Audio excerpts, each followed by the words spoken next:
On the first workshop, it'll be a kind of a general vinyasa flow that will go for about 2 hours. What I like to do with these is get a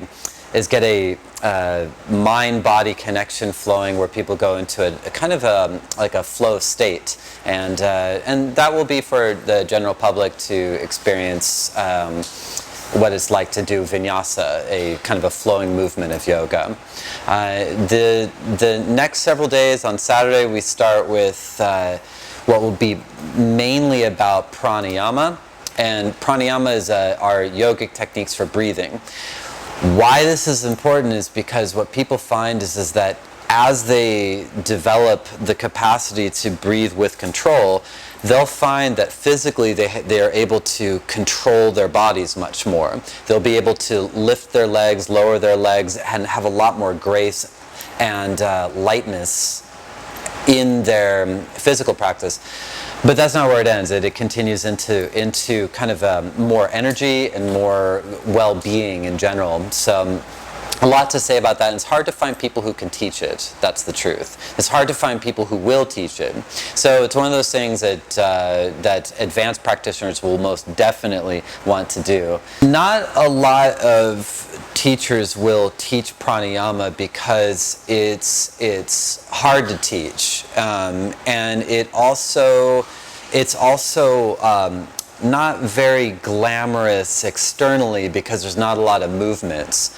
But I can say, after I've been practicing for about 24 years, I've been doing yoga for about 24 years, and I consistently find that the breathing practices are the most important for development, to become from an intermediate student to an advanced student, right?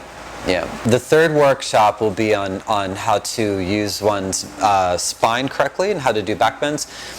Why this is important is because not a lot of people, what they'll do is they'll associate back bends with not feeling that good. And only if people can understand how to use their body, at a more intricate level, they'll find that actually back bends open up and feel really good. So that's kind of the emphasis on my third workshop, is how to use the shoulders and the spine to feel good.